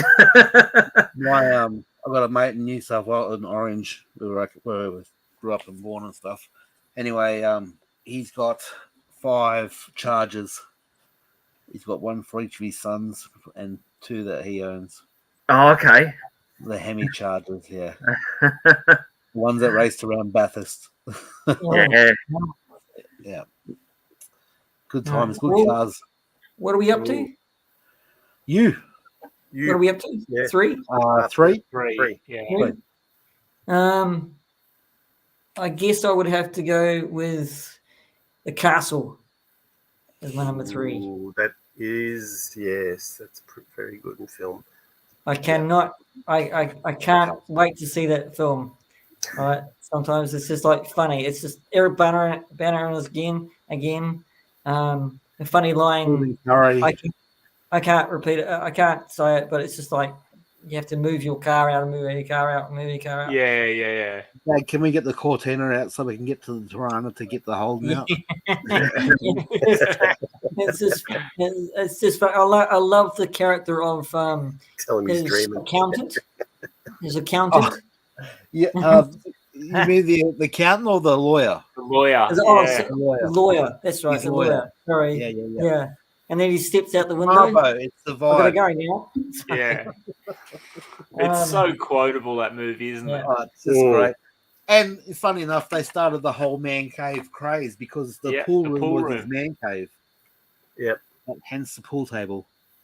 True. Yeah. That'll be my third. I think. So yeah. Good choice. Yeah. So my third is No, you're 2. my 2 is Bad Boy Oh, Bobby. I knew this would pop up eventually. You or Scott, I thought, would pop this one up. No, too dark for me. I can't watch that movie. Filmed around Adelaide. I'm with Scott. And, I don't know what really. Yeah, if you haven't seen this, it'll Don't. open your eyes. It'll open your eyes. You haven't seen it, don't. No, You it's a good watch movie. it once, you appreciate Great it, movie. and you never watch it again. Yeah, that's it. You'll watch it once and probably never watch it again. But yeah, wrapped in plastic. That's why it's wrapped in plastic. It's not a Christmas movie But though. basically, a story of a 30 plus year old man who's been locked in a room all his life, and he thinks the outside is, if he goes outside the room, he'll die of poisonous gases because that's the humdrum that his rapist mum put into his head all his life. Yeah, the mother had sex with him. When Bubby gets out, watch out. Yeah. Yeah. But yeah, all around Port Adelaide, around all parts of Adelaide, and it's just great. So it's an Easter film. Oh yeah, it's one for the kids. Right. Yeah. One of the 7 wonders of the world.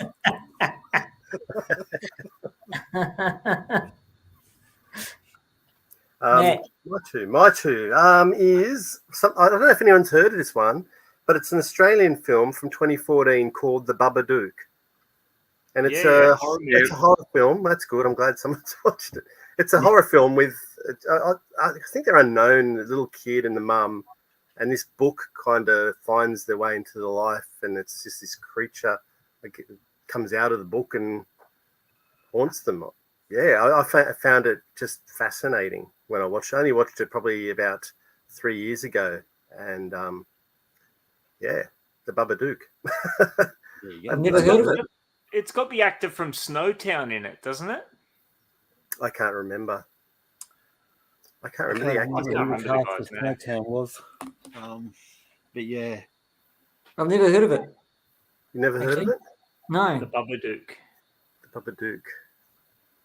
Yeah, it wasn't a bad film, that.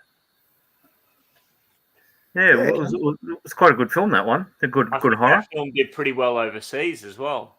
Oh, it was a horror. Yeah. Yeah. Or supernatural, sort of supernatural thing, yeah. Horror, Yeah. Yeah. I'm not too keen on horror. I don't know why. I'm just not too keen. Didn't get brought up in a horror. Anyway, that's number 2. Me too. Scott. Well, so The Castle was high on my list. So I'm going to shuffle things around a little bit. So my number 2 is going to be Two Hands. Ooh. With Heath Ledger. With Heath. Nice. Yeah, Heath Ledger. Yeah. I mean, a common thing, like I like the Aussie crime movies, you know what I mean? With Brian Brown in there. Brian Brown, yeah. Yeah. And not just an Australian film, but very much a Sydney film. King's Cross, Bondi Yeah. Beach, around the city. So, yeah, I mean, it feels authentic to Australia and to Sydney. Great characters, good story. I think Two Hands is fantastic. Shabby and Sire in the chat, by the way. G'day, lads. Good morning to you. Shabby. Morning. G'day, Si. Hi, guys. Sire, Shabby. Shabby Oddie. Shabby Oddie. Heck, rolling his eyes now.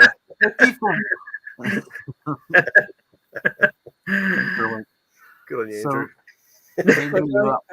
Who are we now?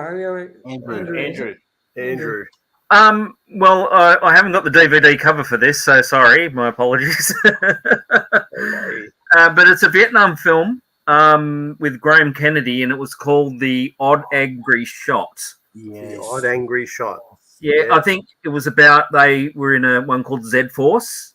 Yep. Oh, yes. Now, my uncle, who's still alive, he was in Z Force, but in World War II, and he didn't get his pension till 1995 because Z Force weren't listed.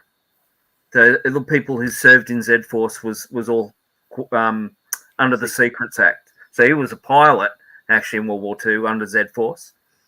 And but that film that I show you with Graham Kennedy was a Vietnam era one, and it was they used to play it quite a bit on Australian TV, and it was an enjoyable film. Real Larrikin, a great movie. Yeah, real Larrikin type film. Yeah, like a Suicide Squad. When he eventually got his pension, mate, did they back pay him or? No. That's a hell of a long time to wait for your pension. Yeah, my oath, yeah, because when he went for it, they said you didn't serve him in the Air Force, even though there is these photos because it was all secret. Yeah. So the Secrets Act didn't lift till about 95. Wow. And and all this sort of thing. So it was quite amazing. Wow. But yeah, he was he was a pilot and he flew them into battle. So wow. But the film. But Graham Kennedy one is Vietnam era. Fantastic film. I mean, that was Mel Gibson on that, wasn't it? On Z Force. No, that was the 81 version, Peter. There was an Attack Force Z. Yeah, with Mel Gibson. Force Z, yeah. Oh, okay. Sorry. Z Force. I was just going to say that, actually. Wow. Oh, you know where I was going with it. 100%. I guess it's me, is it? It's You're me. Up. Yep. Number 2 is What We Do in the Shadows. I can't leave out What We Do in the Shadows. I really can't. It's a brilliant movie. Yeah. It's where Taika Waititi cut his teeth. All right. I mean, he did a short film, and then he spent years writing this film with Jermaine Clement and everyone else. And he made a fucking fantastic film, funny film. And then we get a series, an offshoot series with Wellington Paranormal. Right? Brilliant. Fantastic. And then they've done an American series. Even more brilliant. So he's a rich man, the bastard. Yeah. So, well, he's a smart man. Yeah, and I know some of his friends too. Bastards. Yeah. Anyway, they won't be watching. That's right. That's all good. I was always fascinated by one of his early films, like Eagle versus Shark. That's like a train wreck. That one. I couldn't stop watching it. It was kind of bad, but and the way this dude treated this chick, it was just like you shouldn't be watching this movie. But I know kung fu. Yeah. He's an idiot. Anyway, I love that movie too. Guy turns up in a wheelchair. Come on, fight. Come on, fight. Sorry. Off on a tangent. Like dance moves. Yeah. Nothing wrong with that. All right, so back to me. So I was going to put Number one. I was going to put in my list, obviously Wolf Creek, but because it's been mentioned, this is Wolf Creek 2, by the way. and signed by John Jarrett. But Oh yeah, good one. but I've actually thought of a better one. So, Romper Stomper with Russell Crowe. Yes. Great right, movie. I yes. love Romper Stomper. A great movie. Skinheads For the world of people, that's just right. running amok Yeah. through Melbourne, just terrorizing, and neo-Nazi skinheads just going nuts. It's a great movie, great soundtrack. Love it to death. Yeah, it's awesome. Great I was film. wondering when someone was going to mention that one too. About skinheads and skinheads and Yeah. So it's basically neo-Nazi skinheads that take out, obviously go to town on any race that's not white Caucasian, and American History X came out after Romper Stomper came out. I was going to mention that. Yeah, I mean, but didn't basically Russell Crowe Russell Crowe. and then That's that where, hit, that's where it sort Yeah. of launched him into that whole American acting thing, was through Romper Stomper, I think, anyway. It might have been the Some of Us where he played a gay guy, but it's probably just Romper Stomper. No, I think it was Romper Stomper. I think you're right. So Yeah. not many people knew the one prior to that because it was mainly Australians Romper knew Room. Russell Crowe. Then when he went to Romper Stomper, he shot to stardom. So it's a great movie though, and again, if you haven't seen it, I will have watched. It's very in your face in some parts again because of the context of what it's about. But I mean, if you've seen American History X, then you can easily watch Romper Stomper. Yeah, true. Well, number one for me, and just purely because, I love this. I've seen this probably about 4 times since it's been released in 2016, and that is Hunt for the Wilder People. I love that movie. It's just an all-time, to me, classic. Sam Neill, and I don't know who the young fella is in it, but I know he's made Julian he's made a Dennison. few movies since he's big now. I've Yeah. seen him in a couple of movies, but I love that film. Just a great little adventure and just a coming of age film, and I can't say enough good things about that movie. It's hilarious, absolutely hilarious. Hilarious, yeah. So much fun. The cop, the lady, the what is she, like a child support person? On the trying to chase them, hunting down. She's hilarious in it too. Incredible. Ooh, get that Mozzie. Yeah, they just drive me crazy. That's the next horror film. Eaten alive. That's okay. Ricky Baker. That's it, Ricky Baker. And he makes that song up about Ricky Baker. Ricky Baker, Ricky Baker, Ricky Baker. Ricky Baker. All right, that's it for me. Number one for me, yet another Aussie crime film, Animal Kingdom. Don't know if you guys have seen that. It's came out in 2010. It's incredible. Ben Mendelsohn, Joel Edgerton, Jackie Weaver. Wow. Inspired by the Pettingill crime family in Melbourne. So it's just awesome. Incredible performances. Inspired by true events. Just great. Like stacked cast. Highly recommend Animal Kingdom. I mean, because the thing is, when I say Animal Kingdom now, most people think of the big American TV series. Yeah, that it's based on. Or the Aussie film is what is where that American TV show comes from. So, highly recommend you guys give that a watch. Try and check that one out. Yeah, Animal Animal Kingdom. Kingdom, I've heard about it, but I haven't really seen it. Didn't even know it existed. Yeah, I mean, I feel like when it came out in 2010, it was a big deal just because I think Jackie Weaver might have won some awards from it. But yeah, like in recent years, a lot of people, when you say Animal Kingdom, the thoughts go more towards the US series. So yeah, it's a great film. Definitely recommend that. The Castle would have been my number one, but in the spirit of, talking about some different movies, I thought I'd mix it up a touch. But yeah, that's mine. So Si's mentioned one in there called Game On. I don't know if you guys have seen that. That's a old movie about a ballet dancing teacher that turns to the Aussie rules football.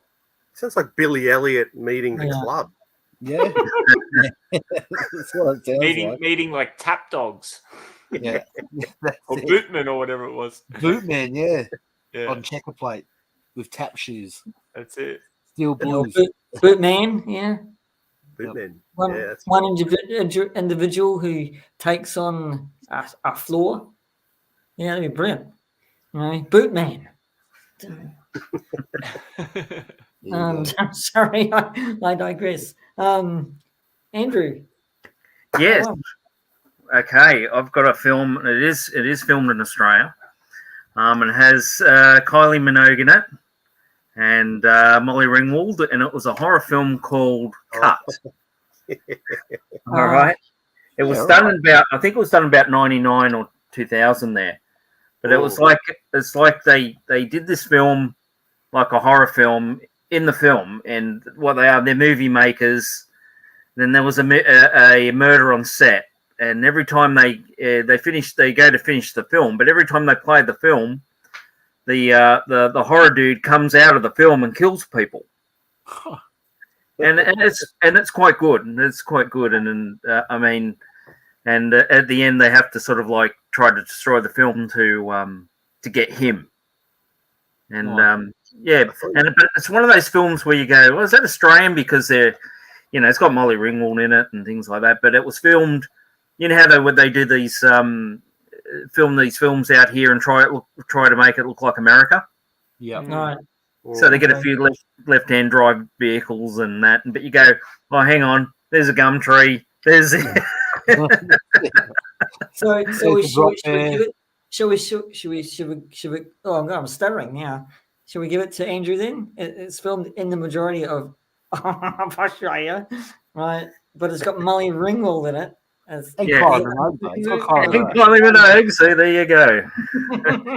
There's the dude at the back there. There's him. He's got this blank looking mask, but it's quite good actually. It's it's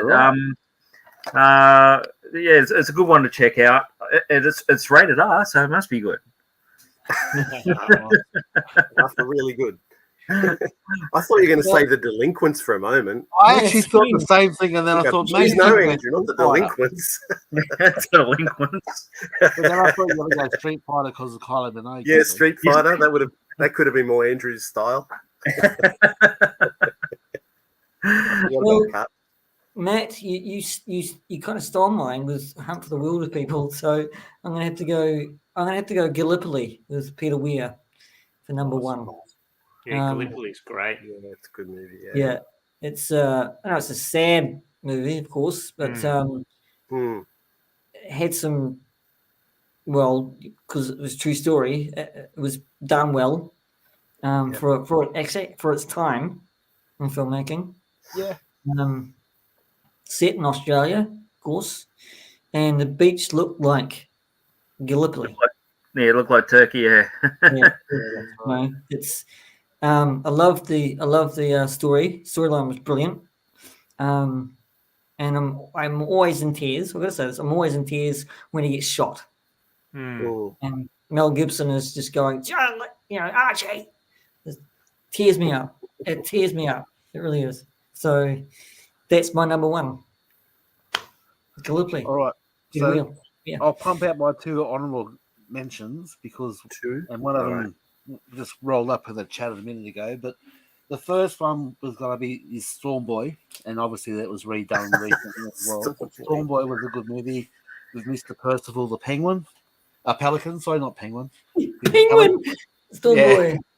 My number two honourable mention has to be. What's this penguin doing here? Dundee. Oh, there you go. Lax happy. Yeah. Well, we've got the Ansel happening. Yeah. I was just going to make one up. Even though it's an alligator head, it's actually an alligator, but yeah, Crocodile Dundee.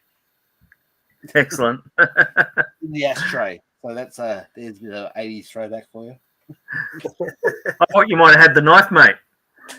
I've actually got a photo of me with a knife when I was a whippersnapper out the front of the Rothman's truck because somebody had a replica of the knife. And I still haven't found my hat. I've got a hat somewhere. But yeah, But I do have. Is that for real, Shabby? Did he take my I guy do Minot? have my crocodile teeth and, and my saltwater croc skull. Okay. Oh wow. So there you go. As soon as I find the hat, we're good. Yeah. Marvelous, simply marvelous. Now, I think, Pete, isn't the joke with Tears that he looks like an older version of Jason Donovan? Yeah, that's right. So that's why he's saying he used to date. Yeah. It's the joke. Okay, Tiz, do a Phantom of the Opera song, and then we'll know. All right. Oh, me. I don't know. Honorable mentions. Are we doing any 2 honorable mentions? Oh.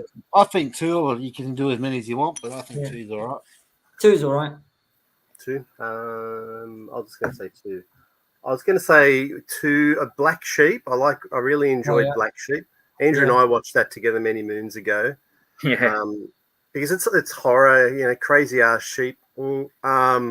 Jonathan King. Yes. And I don't know. We just love those type of films. And the other one was Razorback. Yes. 84 Razorback. 84. Another, I think they got that guy, Gregory Harrison from Trapper John MD. He did that show in the 70s, 80s, and they got him out to do that film, I think. Is that him? Razorback? Anyway, good film. Crazy ass war. Again, a couple of years ago, not long after this movie came out, again, John Jarratt movie, it was called Boar, and it was sort of like a remake of the original Razorback. Yeah. Again, a rogue pig just goes to town and goring people. But yeah, that was called Boar. Which, like I said, I think it was sort of a remake of Razorback. They just didn't call it Razorback. I think they used because one of the opening scenes was he comes into a tent and he steals their child, and runs off and eats the child, and the guy goes off to the police and he's like, "It's the boar's taken my baby," and they kind of stole that from the Azaria. Dingoes are my baby. It's Meryl Streep again, is it? Yeah. A bit of Meryl in there. bloody Meryl and Razorback. The boar stole my baby. All right. That's it. Exactly. He ran in saying exactly that. The boar stole my baby. The boar. I can't even do an Aussie accent, and I'm on Aussie, and I can't even say it like that. Okay, that's it for me. Scott. I don't know. You guys, have you guys seen them? I think it's 2012. Wish You Were Here with Joel Edgerton and Teresa Palmer. I've heard of it, Scott, but I haven't seen it. It's really good. It's like, I think it flew under the radar, quite a bit, but it's not a romantic comedy, is it, Scott? No, it's far from it. It's about 2 couples that go, on the classic Aussie booze-fueled trip to Thailand and get into some drugs, and only 3 of them come home. One of them goes missing, and they're trying to piece together what's happened. Nice. There you go. Yeah. It's the Aussie version of Hangover, isn't it? Sort of. Yeah, but with a lot darker. But I think they took my mate. Yeah, it's a great movie. Not like I remember it being a pretty short 90-minute movie. Like, you can get in and get it done pretty quick, but it's really good. I really like Joel Edgerton. I mean, Joel Edgerton went to the same school as me, so I guess that just gives me extra impetus when I see him in a new movie. I'll watch it. But my other honorable mention, and I can't objectively say it's a good movie, but those movies that they're kind of a guilty pleasure or whatever, like Wog Boy. Yes. I mean, I thought somebody would say Wog Boy. And again, Nick Giannopoulos is about to do he's bringing on another live stage show, I think. Oh, is he? Yeah. I mean, like, it's not a bad movie, but it's certainly not going to make a top 5 list. But when I think honorable mentions, I mean, it's just, I thought that deserved a mention. Just, I grew up watching that movie. I think it came out in 1999 when I was about 15 years old. I saw it with a bunch of mates at the cinema, and always had a bit of a soft spot for it. Good, like just a good fun movie. Stephen You Curry and Vince The Colosimo. dressmaker, Shabby. I The was gonna say- dressmaker. You wouldn't have been old enough to see Acropolis now. I don't reckon. Oh, when I was real young. Acropolis now. Yeah, Bloody hell, that was funny. yeah, that's great. That's where it all started from, was Acropolis. Yeah. now. Well, didn't they have a Wogs Out of Work play? Yeah, so Yeah. that was sort of their Stage stage show type thing. And like I said, he's done a reversion thing where he's about to go on tour around Australia again. Mm. Whether it's called elderly Wogs or Pass Me the Souvlaki, I don't know. Super lucky. Only Wogs. I'm sorry, guys. It's just not. Yeah. What would be the Kiwi version of that? It racks the brain. I'm gonna have to think about that and do a film of it. Black Sheep, isn't it? Yeah. Old Dags was that Australian as well? No. Okay, Andrew. I've been cheating. I've been trying to look up someone here on Google. I thought you might have gone Crackerjack, mate, because you like it. I just looking down. There was a zombie film, an Australian zombie film. I'm trying to look for the name of it, but it was really Wormwood, yeah. it had like an Australian copper in there, and there was a scene where he goes, the zombies attacking, and he goes, in my day, people respected the police officers. They didn't fucking eat them. Is that Wormwood? Is that Wormwood? Yeah. I'm not sure, but it was funny. They ended up, they couldn't get out of a town. There was like a big, large wall. Does anyone remember that? There was a large wall. You've just described Catherine. Oh, okay. I've heard that line before, Andrew. I've heard that line before, but I forgot. And I can't remember the. I'm trying to find it because I saw it once on TV, and I think it was on SBS, of course, and it was hilarious. It was absolutely hilarious, and I'll look that up. I'll tell you what it is. Yeah. It's in the range of here. Yeah. I just remember that the copper, because he had the classic Aussie. He was like in the shorts and the short sleeve shirts when they used to wear the coppers. Yeah. In summer. Yeah, but I can't remember. I know they tried to get out of the town, and there was like this big wall thing that was, I think it was done by aliens or some crap. Right. That made everyone into zombies, but that was a good film. I just can't remember the name of it. So that's why I was cheating, and I wasn't ignoring you. I was trying to cheat. I think it was based on a true story, actually. That one. What's your second one, Andrew? What's your second one you mentioned? You only had time to research one, Peter. Yeah, that's right. All right. So it's me, is it? Andrew. Yeah. It's me. I guess my honourable mention would be the one that you chose. It was the Hunt for the Wilder People, but we've been through that. Good classic film. And my second one would be Lord of the Rings, but that's not really a, I was a hobbit in that one. Did I mention I was a hobbit in that one? Yeah.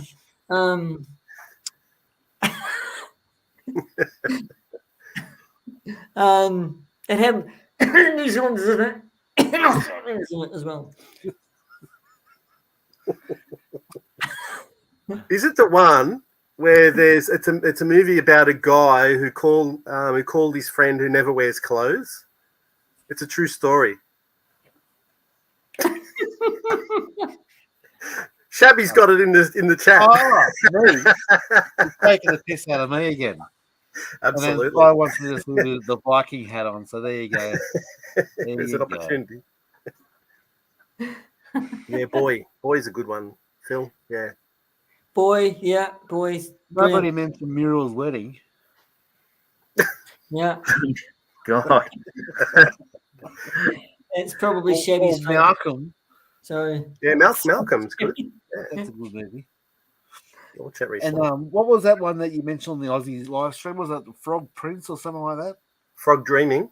Frog Dreaming, yeah. Still don't know what it is. Still haven't seen it. It's just it's a mystery. It's I only watched it last week actually. It's got Henry Thomas in it. Yeah. And it's actually got a Doctor Who chick in it. Jo Grant, Andrew.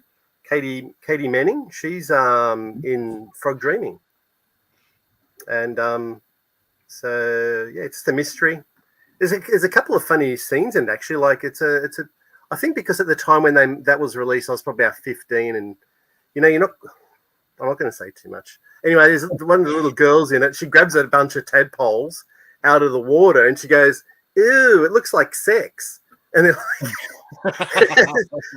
it's a little bit innocent. The children in it are a little bit innocent. It's an age of innocence. They're riding a lot of bikes, so I think Henry Thomas must have liked riding bikes when he was younger.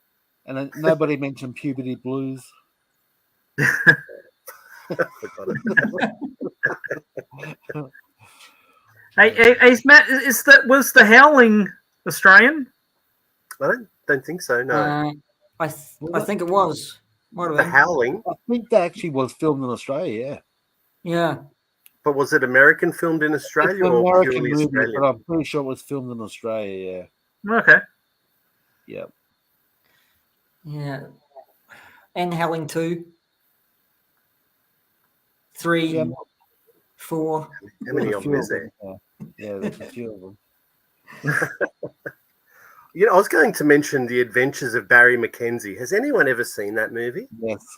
Oh, we're not that old. Come on. Yeah. Well, you don't have to be. It's I have it's a classic. That's where Dame Edna. Well, she wasn't Dame. She was like Auntie Edna, but it was Barry Humphries' Barry Edna Humphries. Everett, Yeah. and good old Barry Crocker.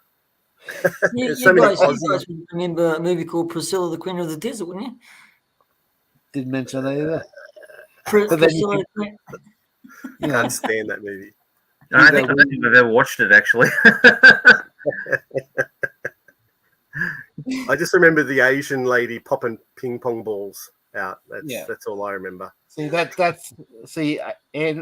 doesn't like Priscilla, and that's his kryptonite. Like, Yeah. strictly boring is my kryptonite. I do not hate do that strictly movie. boring. Yeah, Bloody hell. can't stand that song. Even Muriel bugs me a lot as well. Like, I know it's a classic because it's got lots of ABBA songs, but yeah, so my mate seen us, the other day. He seen us obviously having a chat with Jennifer the other day, and he rings me up and he goes, mate, I know a few actors. You want to get some actors on your channel? I said, yeah. I said, well, who is it? And he goes, oh, it's Pippa Granderson. And I went, okay, what's she been in? He goes, Muriel's Wedding. And I went, dude, I said, when was the last Muriel's Wedding toy? that's right. Yeah, we're gonna try and get with a bit of pop culture. Yeah, That's right. You got to try and mix it up, right? You Yeah, can't just have that's it. the Might as same well just thing, get Tony Collette on. Yeah, well, that's right. Tony Collect. That was her Or starring Sophie role, Monk. wasn't it? We get Sophie Monk on. I'll try and get John Jarrett from the next convention for you. He'd probably do it. Hey, did he do his signature in blood, or was it with pen? It's in gold pen, but he's pretty got a Oh. pretty average handwriting. That's disappointing. Can you read what it says? Hey guys, Matt and Goodness, Matt. are you doing acting interviews as well on your No. No. Is that just No, a no. special? That was just a special because I've met her before and just kept in contact with her for 10 years. So I just thought I'll just throw it out to her to see if she'd be interested. And I really thought she'd say no. I just thought she's not going to come and be on this channel. And she said yes. Because that was brilliant. Well, far out. What am I going to do now? So good. So good. So yeah, I was super stoked. Still riding a high all week.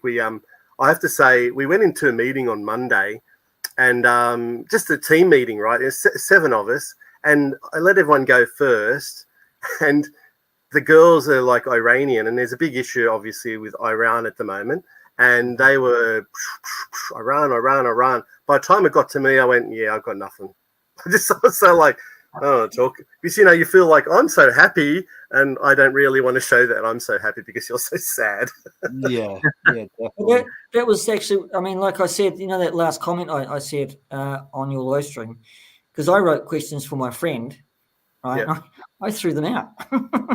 Sorry. And sometimes it works. You throw all these questions out what you've just written, and just go off the cuff if you know this person Yeah. sort of well, because their filmography is easy to actually ask questions of. We did plan. Yeah, we had a session and we just made some topics that we could talk about, and I think she appreciated I think they just appreciate being remembered for doing those type of things, because she hasn't done anything really relevant, I guess, since '93, and to be asked things like Tag Team and Carnosaur and just other films apart from Ghostbusters, I think she's like, oh wow, and Scott with the Killing Streets. And she's like, Killing Streets. Oh my god! So I think. And what was it like to kiss Scott Bale and Charles and Charles? George Burns. George Burns, yeah. What was it like to act with a devout Republican who likes Trump? Yeah. Who's that? No, Yeah. but then Lucky you didn't ask that question, man. No, stay away from politics, eh? No, yeah, exactly.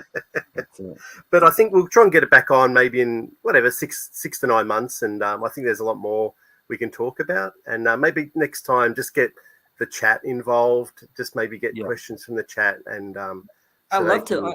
I love to be more involved. I came on the arse end of that. Yeah. So because I got the notification late, I'm going, wow, you've got the chat again because I had to go halfway around the world and then come back into the future. That's why it was so late to get to you. Yeah, so sorry about that, mate. It's just like it doesn't go that way. It's always going to go that way. Weren't you that chick who was acting with Bill Murray? Yes. Yeah, that's the one. Brilliant. Well, yeah, no, you guys did an awesome job on that. It was really good. Yeah, really such an enjoyable stream. Yeah. It was really, it really was good fun. Matt nailed it in making it all happen. And the tech difficulties were a bit of a struggle, but we got through it. So I was stoked with that. Well, what I'm most impressed with is what she called my name out, so that's okay. There you go. Yeah. She didn't call mine out because I was New Zealand. That's right. I think at the big. Well, I think you. She was having those technical difficulties, and you just nailed it. And just saying, she just powered through like a professional, and that just broke the ice a little bit too.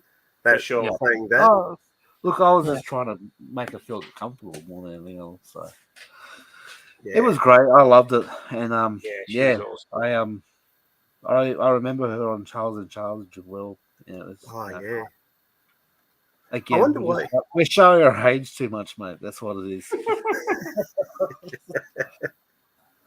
And she just hasn't. She has aged so well. She's like a fine wine, really. Just still lovely lady, and brilliant. Yeah. So yeah. Anyway. Hopefully, I can get her to sign my Proton pack. Do you want a Xena card? Sure. Yeah, that'll be great. We'll stick it up next to it. We'll get a Xena card for you. What about electric shock machine? She could sign that. That's right. Yeah. Well, Andrew's got that. He's zapping the crap out of us. It was a shame. It's because I had the the old Operation game. Yes. And because it makes that sound when it goes. Yeah. And I go, oh, good, I'll go grab it out, and then the batteries were left in it, and it's all corroded out. And you can fix that. Have you ever tried to get some just vinegar, a toothbrush, and brush the corrosion off the terminals? No, it's already in landfill now because I threw it in the bin. No worries. But it wasn't an original. It wasn't like from the 80s or something. It was, because they still sell it. Yeah, they actually do, don't they? Yeah, so it's, I just wanted it to make the noise, to make the buzz sound. So yeah. But anyway, I was a bit annoyed with myself. I had to go rewatch that scene after that stream just to refresh my memory, and I love it when that piece of chewing gum falls out that dude's mouth and then he puts it back in. Yeah. I didn't want to put mine back in. It fell in the carpet. And I went, ugh. Yeah, It's that's brilliant. But, yeah. But I was going to do another round, but I thought it might have dragged on a bit much because she was under time. Right. Yeah. Yeah, so that's why I didn't do another round, because the gag was that she never sees her card. Yep. That's why I didn't show it to her, that, oh, yeah, you're right. That's it. Yeah. And she You said know, it exactly the same, didn't she? Like, how it was exactly the way she said in the movie. wavy lines, it was right. Yeah, she said, I'm like, yeah. I just feel like I'm just watching her in Ghostbusters again. That was amazing. Yeah. Starstruck, I think they call it. Such a good stream. That was such a good stream. It was really, really good. Thanks, Dan. I'm glad I could share it with, Andrew and Scott and Ryan. They could sit there, and even all you guys just could see that, and yeah, it was special. Yeah, Definitely. You're a lucky man. You're a lucky man. You should get Bill Murray on. Yeah, right. We're trying to get the Rock on. I think let's just start big. The Rock. Yeah. Bill Murray's in the shit at the moment, isn't he? Yeah, he's. Oh, I think it's like those Me Too people that come out and go, oh, he brushed past me when 50 years ago, and so it must have been sexual assault or something, and Saying isn't so as well. Oh God. Yeah, Gina Davis has made some comments about him, and She's just got Shazam going. Oh, Black Adam, sorry, not Shazam. Wrong character. Like, So interesting fact as well that I found out during the week, because Jennifer mentioned Angela Lansbury, but did you guys know that her cousin is Malcolm Turnbull? oh yes, I didn't. So- I didn't. Oh, well, I was like you. Read that later. Yeah, Yeah. that former Australian Prime Minister was related to Angela Lansbury. Yeah. So also I learned that she, back in the 70s, the Manson family were grooming her kids, and she moved the whole family to Ireland to get away from them. yeah, yeah. I mean, the Manson family. They originally were after Doris Day's son, and Right. that's who they were going to kill, and apparently, and he was renting that place, but he wasn't there. He'd moved out, and I think it was just a mistake that they actually went for that place. But apparently, they were after Doris Day's son or something like that Wow, at the time. But yeah, that's nuts. Have you guys seen that movie Once Upon a Time in Hollywood? Yes, Yep. I was just thinking of that. I was just thinking about It's up there somewhere. It's up there as well.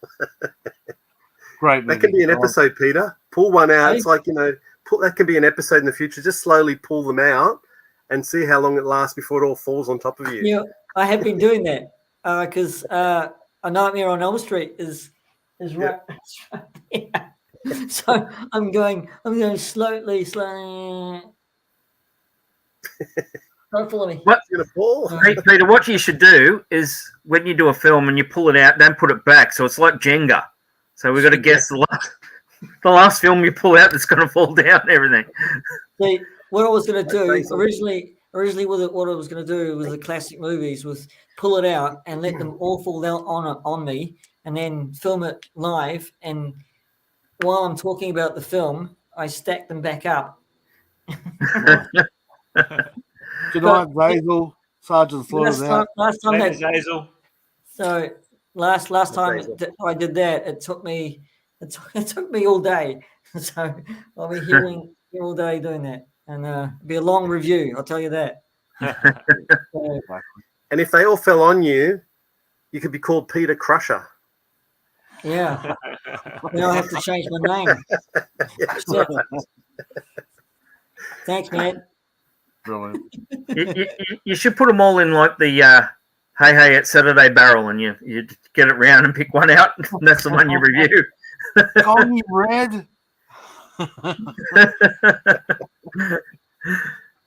Hey, it's Pete Berry said they. Actually, another one we didn't mention was Kenny.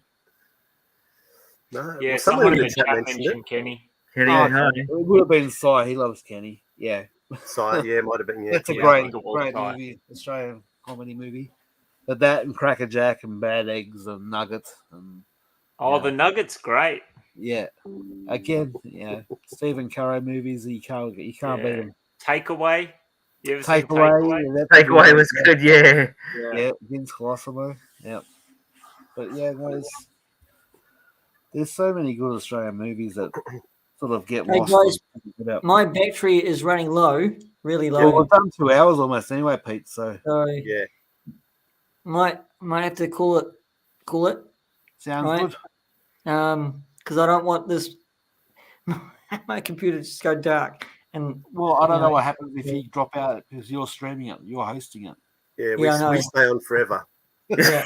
We're frozen. Yeah, that's So what I'm going to do is I'm going to call it here. Yeah. Hopefully we get some time in the waiting room or Yep. green room to say goodbye. Anyway, No guys, thanks for the hang. It's been a pleasure doing that top 5.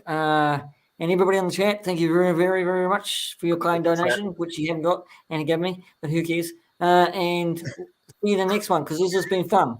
Really, really fun. Thanks. I'm talking really fast so the battery Thank doesn't go. Anyway, guys, I'll see you in the green room. Take care, everybody. Thanks, Bye. everybody. Thanks, Bye. everyone. See you guys. Thanks. See you later.